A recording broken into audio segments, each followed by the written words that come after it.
سرشت اس کی میں ذہانت و فطانت اس کی سرشت، درایت و بداعت اس کی فطرت، یکتائی اور ندرت اس کی عظمت اور عظمت اس کی قسمت ہے۔ آپ کے سامنے جو ہستی تشریف لانے والی ہے، آپ اس کی ہستی سے، آپ اس سے غیر معروف نہیں ہے۔ ایسی متعارف ہستی شاذ ہی نظر آتی ہے۔ حقیقت تو یہ ہے کہ شاعر کی زبان میں کہوں تو بے جانا ہوگا کہ میں تو سورج ہوں، ستارے میرے آگے کیا ہے، شب ہے کیا، شب کے سہارے میرے آگے کیا ہے، جو ہمیشہ رہے شاہوں کے سراخاں جالب، وہ سخن ساز بیچارے میرے آگے کیا ہے۔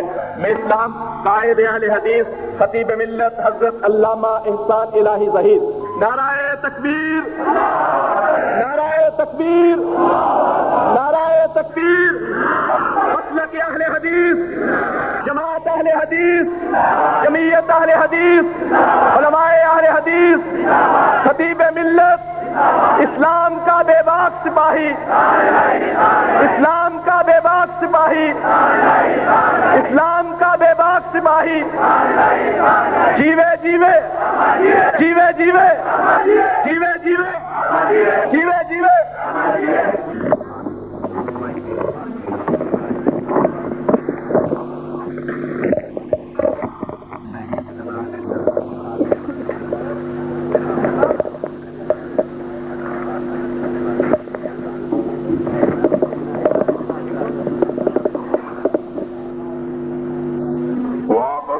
بحبل الله جميعا ولا تفرقوا واذكروا نعمة الله عليكم إذ كنتم أعداء فألف بين قلوبكم فأصبحتم بنعمته إخوانا وكنتم على شفا حفرة من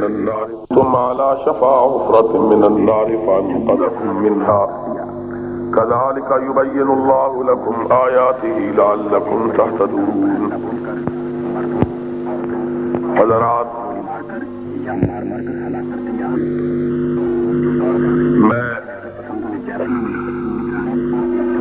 اپنے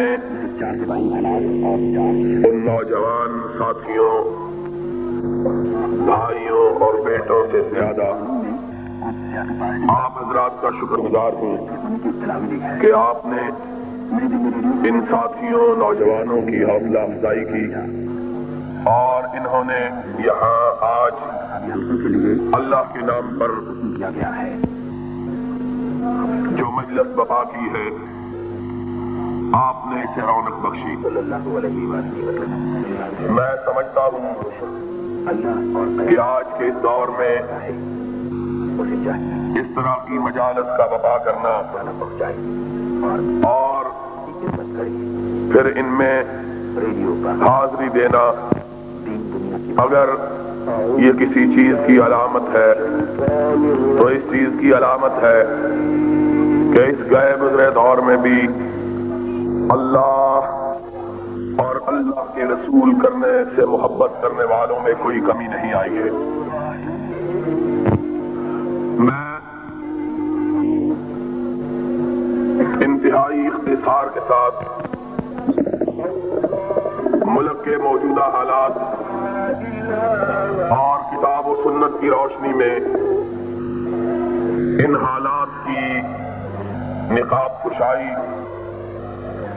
اور وہ مشکلات جو آج پاکستان اور اہل پاکستان کو درپیش ہیں اور ان کے حل کے بارے میں گفتگو کی کوشش کروں گا۔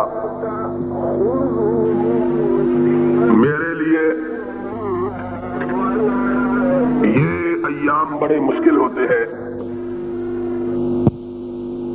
موسم گرما اور سرما کے درمیانی دن، چاہے سرما کی آمد ہو چاہے گرما کی آمد ہو، اس لیے کہ یہ دونوں موسم بہار کے موسم کہلاتے ہیں اور ان موسموں میں بڑی کثرت کے ساتھ لوگ پاکستان کے مختلف شہروں اور بستیوں میں جلسوں کا انعقاد کرتے ہیں اور پھر ان کا اصرار ہوتا ہے ہر جگہ سے کہ میں ان کے ہاں ضرور حاضری دوں، اور باوجود میری گزارشات کے اور اس بات کے کہ پاکستان کے ہر بڑے قصبے اور ہر بڑے شہر میں میں حاضری نہیں دے سکتا، لیکن لوگوں کا اصرار انکار پر غالب ہی آتا ہے، اور پھر میرے لیے یہ دن اور بھی زیادہ مشکل اس لیے ہو جاتے ہیں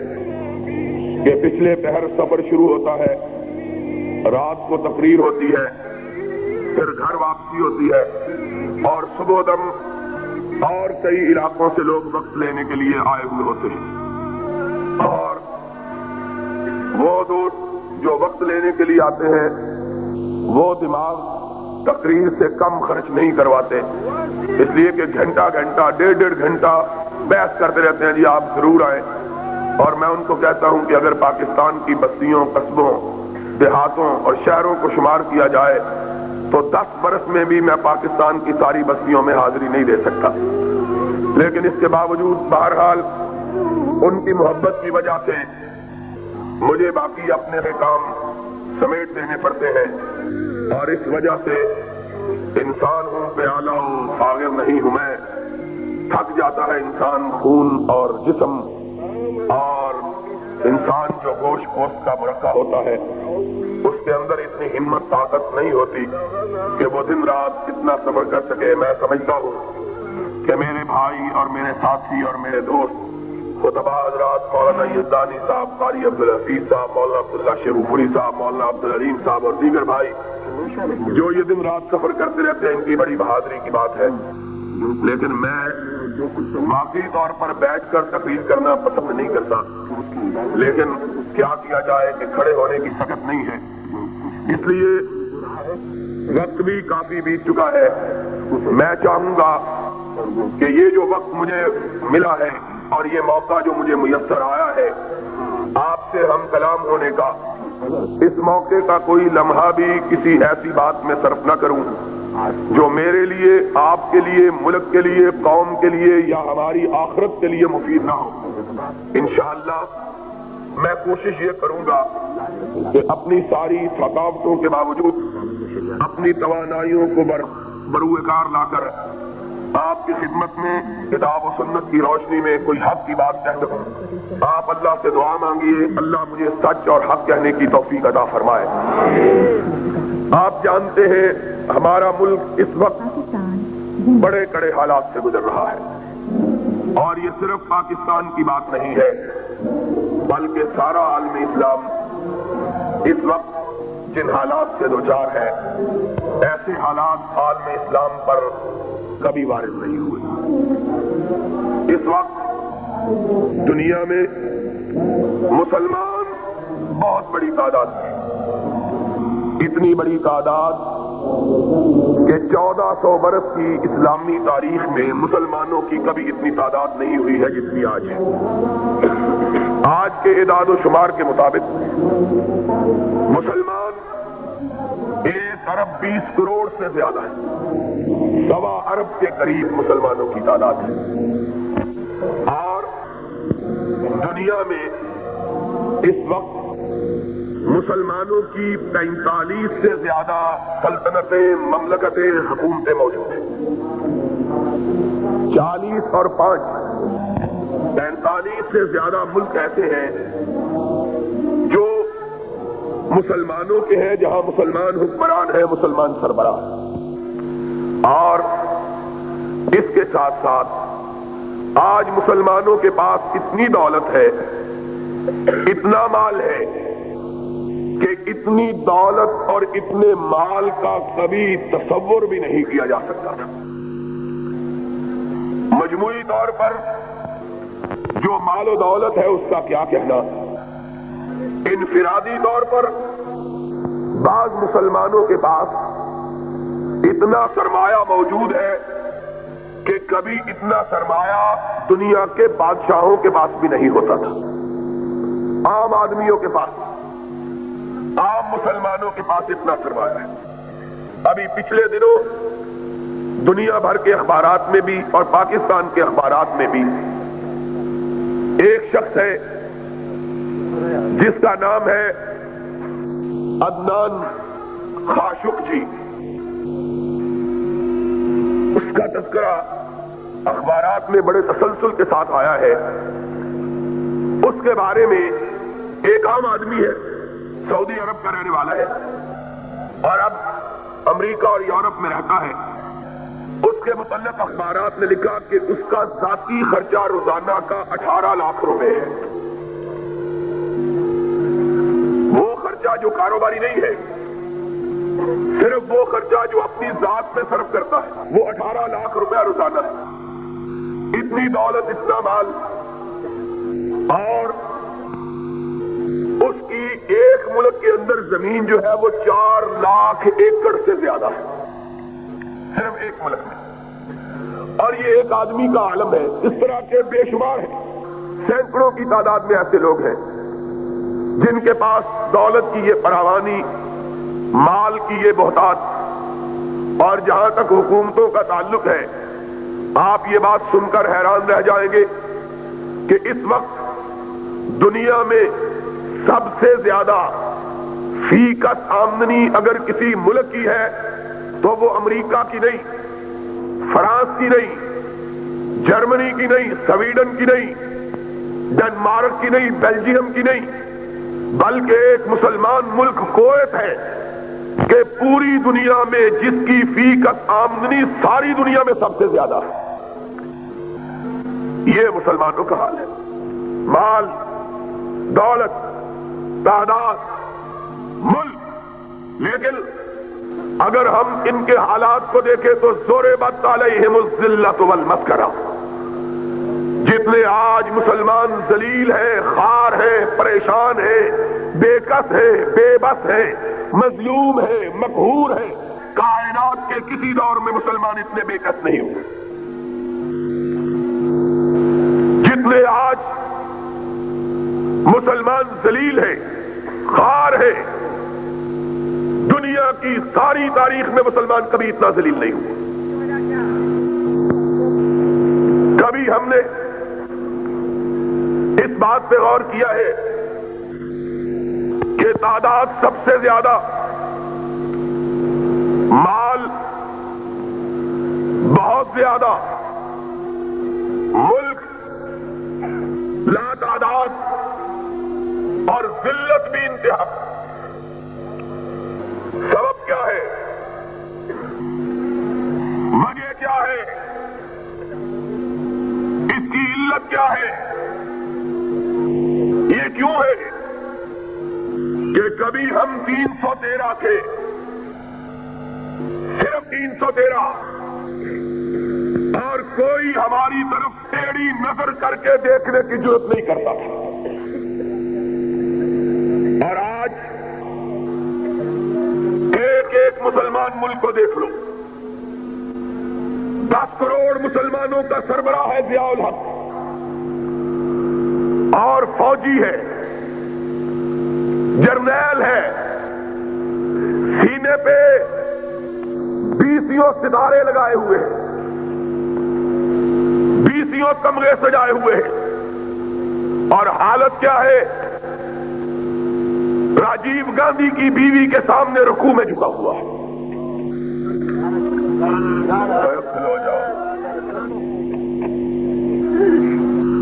بھائی تسی بڑے کالے ہو، ایک ادھروں بولے ہیں وجہ کی، ایک ادھروں بول پہ. عجیب بات ہے. پہلے بات تو سن لو، پھر اکٹھے ہی لڑیں گے اس سے. تم تو گھر جا کے سو جاؤ گے، اکیلا میں ہی یہاں کھڑا رہ جاؤں گا.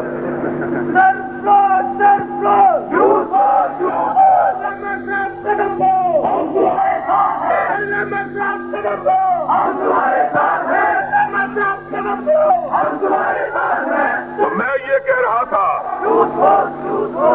313 تھے، کسی کے سامنے نہ جھکتے تھے. آج 1 ارب 20 کروڑ ہے.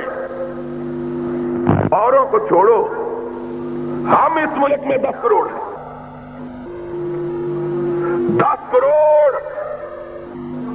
اگر مرنے کا عزم کر لیں، رب کعبہ کی قسم ہے، مشرق و مغرب مل جائے، روس امریکہ کی قوتیں اکٹھی ہو جائے، یہ 10 کروڑ اللہ کی راہ میں مٹنے کا عزم کر لے، ساری کائنات مل کے ان کو مٹا نہیں سکتی ہے۔ آج سبب کیا ہے؟ صرف 313 ہے، صرف 313 اور مکے سے نکل کر مدینے پہ یلغار کرتے ہوئے آئے، چڑھائی کی، رحمت کائنات علیہ الصلوۃ والسلام، خبر ملی حالات انتہائی دگرگوں، صورتحال انتہائی پریشان کن، مدینہ طیبہ چھوٹی سی بستی اور مسلمان دو طبقوں کے، ایک ہجرتوں کے ستائے ہوئے، ایک مہاجروں کا بوجھ اٹھائے ہوئے، دو طبقے مسلمانوں کے، کچھ ہجرتوں کے مارے ہوئے، اپنے وطن سے نکالے ہوئے، اپنے گھروں سے بے گھر کیے ہوئے، اپنی دولت لٹائے ہوئے، اپنے بچے چھنوائے ہوئے، اپنے دلوں پہ چرکے کھائے ہوئے، اپنے سینوں پہ زخم سجائے ہوئے، اس طرح نکلے۔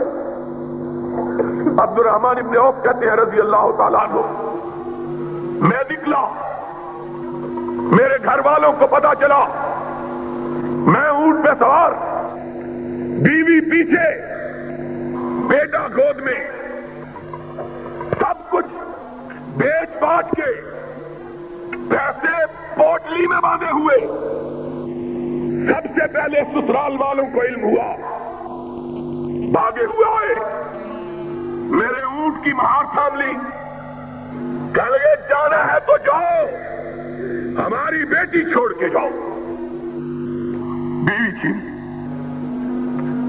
پھر اپنے گھر والے آ گئے، کہاں جاتے ہو؟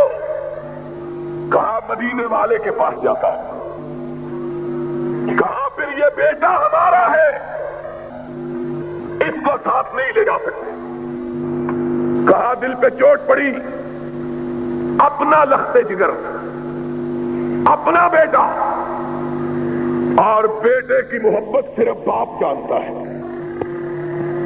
اوروں کو علم نہیں کہ بیٹا کس کو کہتے ہیں۔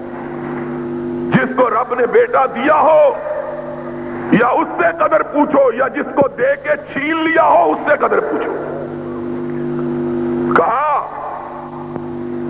یا بیٹا چھوڑ دو یا محمد کی محبت چھوڑ دو۔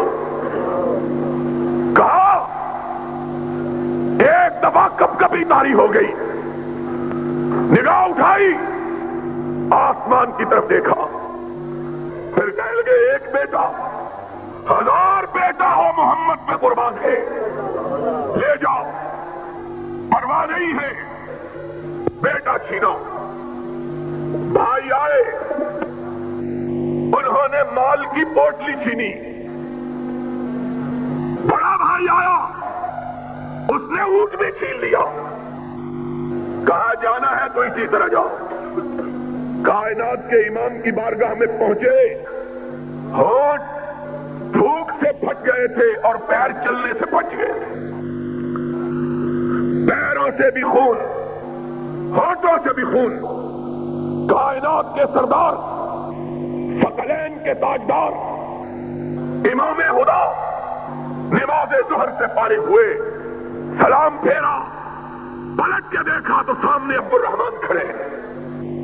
کہا عبد الرحمن کب آئے؟ کہا اللہ کے حبیب ابھی آیا ہوں۔ کہا کہو کیسے آئے؟ کہا آقا سب کچھ لٹا کے آیا، دین بچا کے آیا ہوں۔ فرمایا عبد الرحمن دین بچا کے آئے ہو، سب کچھ لٹا کے آئے ہو تو کچھ بھی نہیں لٹایا ہے، جنت پا کے آگے ہو، اللہ کی رضا پا کے آگے ہو۔ یہ لوگ، ایک صحابی اٹھتا ہے، عبد الرحمن کا قصہ سنتا ہے، عرض کرتا ہے آقا بیوی بھی اس سے چھین لی، بیٹا بھی چھین لیا، دولت بھی چھین لی.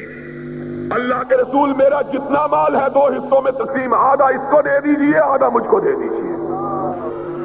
ایک نے کہا اللہ کے حبیب اس کا کوئی گھر نہیں, میرا آدھا گھر لے لیجئے. ایک نے کہا یا رسول اللہ میری 2 بیویاں, ایک کو طلاق دے دیتا ہوں, اس کو کہیے اس سے نکاح کر کے اپنے گھر کو آباد کر لے. کچھ ہجرتوں کے ستائے ہوئے, کچھ مہاجروں کے بوجھ اٹھائے ہوئے, کچھ امام کونین کی یثرب میں تشریف آوری سے پہلے, یثرب میں ہر سال وبا پھوٹتی تھی زرد بخار کی, لوگ تپے زرد میں مبتلا ہوتے تھے.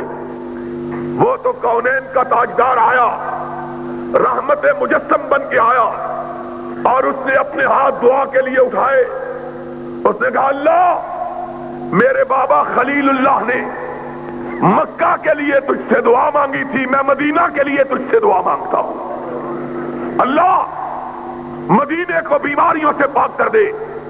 یہ میرے آقا کی دعا کا اثر تھا کہ آج تک مدینے میں کوئی وبا نہیں پڑی ہے. تو بہرحال جو پہلے ہجرت کر کے آئے تھے بخاروں کے مارے ہوئے, بخاروں نے ان کی کمروں کو جھکا رکھا ہے, اور بندے ہی کتنے شمار کیا گیا تو جوان 200 سے زیادہ نہیں تھے. کل تعداد بوڑھے شامل کیے گئے اور 14 اور 15 سال کے بچے شامل کیے گئے, تو تب جا کے 313 بنے, تب جا کے. لیکن اس وقت بھی جبکہ صرف 313 تھے, نہ خوف تھا, نہ دہشت تھی, نہ دشمن کا رعب تھا, نہ مخالفوں کی ہیبت تھی. اگر تھا تو اپنے اللہ پر توکل تھا, اپنے رب پر اعتماد تھا. محمد الرسول اللہ صلی اللہ علیہ وسلم کو علم ہوا دشمن بڑا لشکر لے کے آیا مدینے والوں کو مٹانے کے لیے. سرور گرامی نے کہا ہم مدینے کی دیواروں کے پیچھے رک کر ان کا انتظار نہیں کرتے, کھلے میدان میں جا کر ان کا مقابلہ کریں گے. اور ضیاء الحق 10 کروڑ آدمی اس پاکستان کا باسی, اور تو راجیو گاندھی کے سامنے لمبا لیٹ گیا ہے اور دنیا کے سامنے رکوع کر رہا ہے. اور اگر اس سے فرصت ملی تو ایک بزرگ کی قبر پہ جا کے دھاگے باندھنے شروع کر دیے. مجھے اور ساری باتوں کی سمجھ آ گئی, دھاگوں کی سمجھ نہیں آئی ہے. اور دھاگے ہی باندھنے سے تو اتنی دور جانے کی کیا ضرورت تھی؟ یہ بابا چھتری والا یہاں پڑا ہے, اس کو دھاگے باندھ لیتا, دھاگے ہی باندھنے تھے نا. اور کسی وکیل نے کہا کسی بستی کے ایک چودھری نے کسی بندے کو قتل کر دیا. گاؤں میں بھی بڑے وکیل تھے, بندہ قتل کرنے والا چودھری تھا. گاؤں کے وکیلوں نے کہا بابا اس کے بیٹوں کو ہم کو وکیل کرو, ہم مقدمہ لڑیں. کہہ لگے نہیں یہ بڑا چودھری آدمی ہے, ہم شہر کا وکیل کریں گے. شہر کا وکیل کیا 3200 روپے پر. اس زمانے میں 3200 روپیہ بڑی بات, 3200. وکیل نے بڑا مقدمہ لڑا, اگر چودھری پھانسی چڑھ گیا. پنڈ کے وکیلوں کو پتا لگا کہ چودھری پھانسی لگ گیا. آئے چودھری کے بیٹوں کے پاس, کہا چودھری کا کیا بنا؟ کہنے لگا وہ تو پھانسی لگ گیا. کہنے لگا فیس کتنی دی تھی؟ کہنے لگا 3200 روپیہ. کہنے لگا یہ کام تو ہم 32 روپے میں کر سکتے تھے, اگر پھانسی لگوانا تھا تو شہر کے وکیلوں کو کرنے کی کیا ضرورت تھی؟ تو یہ کام ہم صرف 32 روپے میں کر دیتے. اور ضیاء الحق صاحب, اور کوئی مجسٹریٹ ہے تو لکھے, ان CID والوں نے کیا لکھنا ہے بیچاروں نے؟ کسے پڑی ہے کہ جا سناوے, پیارے پی کو ہماری بتیاں, نہ انگ چینا نہ نیند نینا, نہ آپ ہمیں نہ بھیجے پتیاں. اور تو بے غیرت انسان ہے, کہ اپنے سینے پہ تمغے لگائے ہوئے اور ایک ہندو عورت کے سامنے رکوع کر رہا ہے، اس سے بہتر تھا تو مر جاتا، مسلمانوں کا قائد نہ کہلواتا۔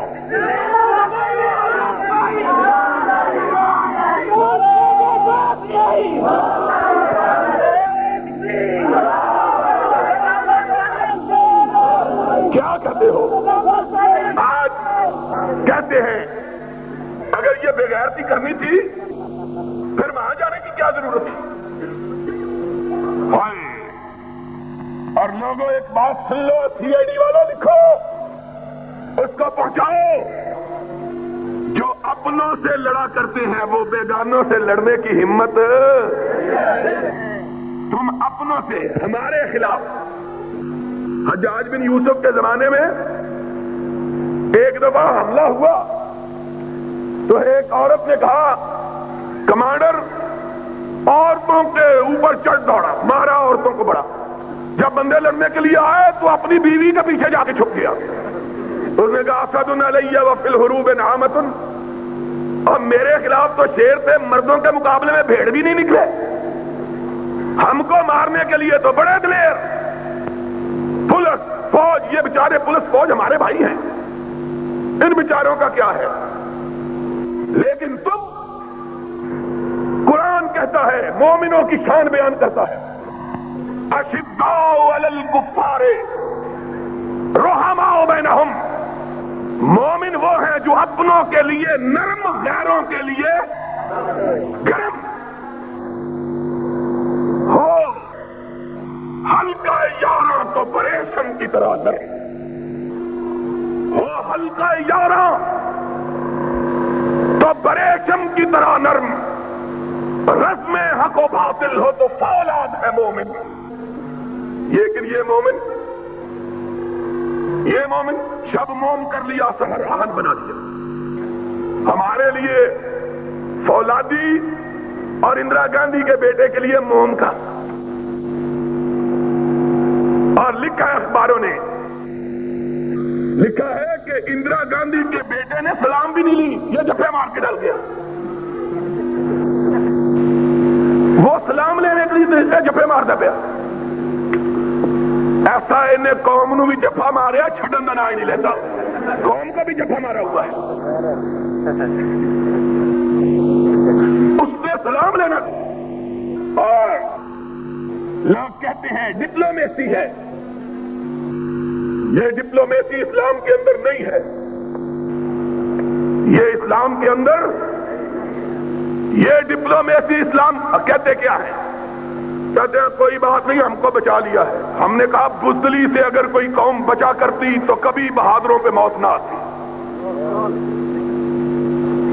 بزدلی بھی کبھی قوموں کو بچاتی ہے، قوموں کو بہادری بچاتی ہے۔ آؤ، اگر یقین نہیں آتا تو محمد کے سداروں کو دیکھو، صلی اللہ، سرور کائنات کی وفات ہو چکی ہے، آپ کی نعش مبارک مسجد نبی کے ساتھ حجرہ صدیقہ میں رکھی ہے۔ لوگوں کو پتا چلتا ہے 4 گروہ، 4، ایک کوہستان کے قبائل کا، ایک مسلمہ کے ساتھیوں کا، ایک مانعین زکات کا، ایک روم کے لشکروں کا، 4 گروہ مدینہ کی طرف دیکھ رہے ہیں۔ مسلمانوں، آج تمہیں اپنی تاریخ بھی بھول گئی ہے، آج کچھ یاد نہیں رہا، آج ہم سب چیزیں بھول چکے ہیں، آج ہم نے کفر کو اسلام اور اسلام کو کفر بنا دیا ہے، آج خرد کا نام جنو اور جنو کا خرد رکھ دیا ہے۔ بزدلی ابھی مسلمان، اور سوچو تو صحیح، آج بھی جس کے دل میں ایمان ہے، نبی کی وفات کی بات سن کر اس کی آنکھوں میں آنسو آ جاتے ہیں، آتے ہیں کہ نہیں آتے؟ نبی، اور جن کے پاس نبی تھا علیہ الصلوۃ، جو ان کے پیچھے نمازیں پڑھتے تھے، جو اس کے جھنڈے کے نیچے جہاد کرتے تھے، اور جو اس کے چہرے پرانوار کو دیکھ کے اپنے آپ کو جنتی بناتے تھے، جو اس کے چہرے کو دیکھ کے اپنی آنکھوں کو ٹھنڈک میں ڈالتے تھے، آج کس کو دیکھیں؟ آج ان کو نبی کا چہرہ یکلس نظر نہیں۔ کتنا بڑا غم ہے۔ میں کہتا ہوں سارے کائنات کے غم میں ایک طرف اکیلے مدینے والے کی وفات کا غم، امام کائنات نہیں رہا۔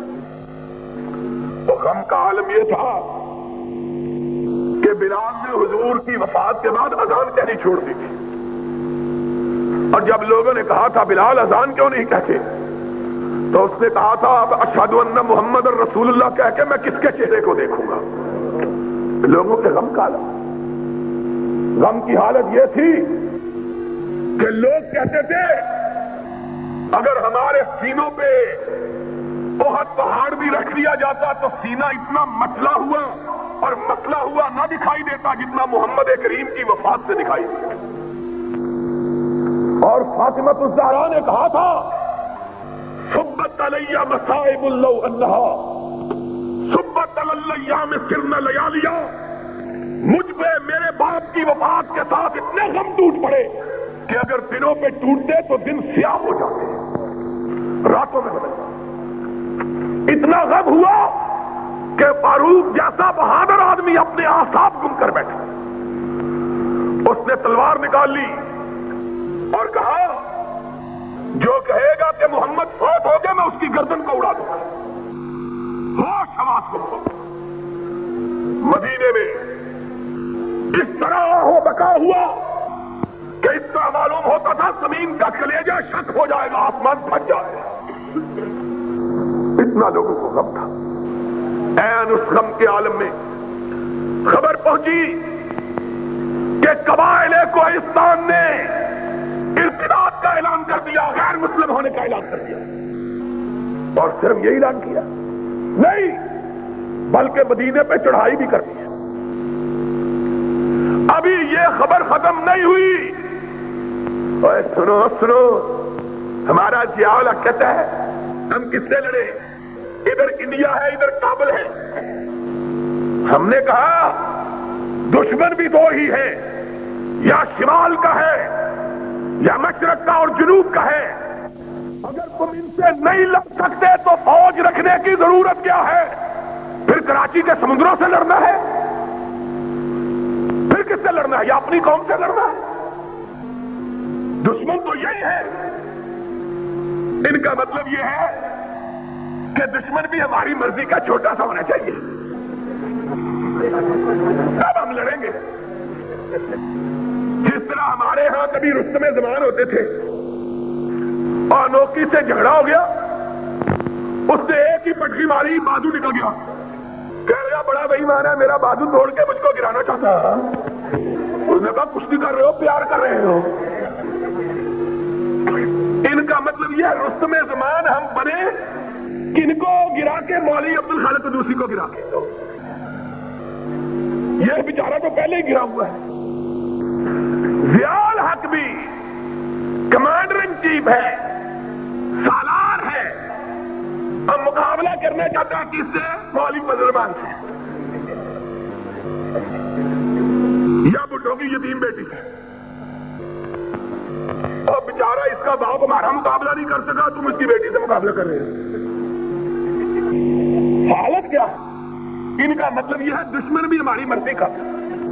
اور جب سیاچین میں انڈیا نے قبضہ جما لیا، انڈیا نے فوجی دور میں، سیاستدانوں کے دور میں نہیں، فوجیوں کے دور میں، ماشاء اللہ کے دور میں کہتے ہیں قبضہ کر لیا، پھر کیا وہاں تو گھاس بھی نہیں ہوتی،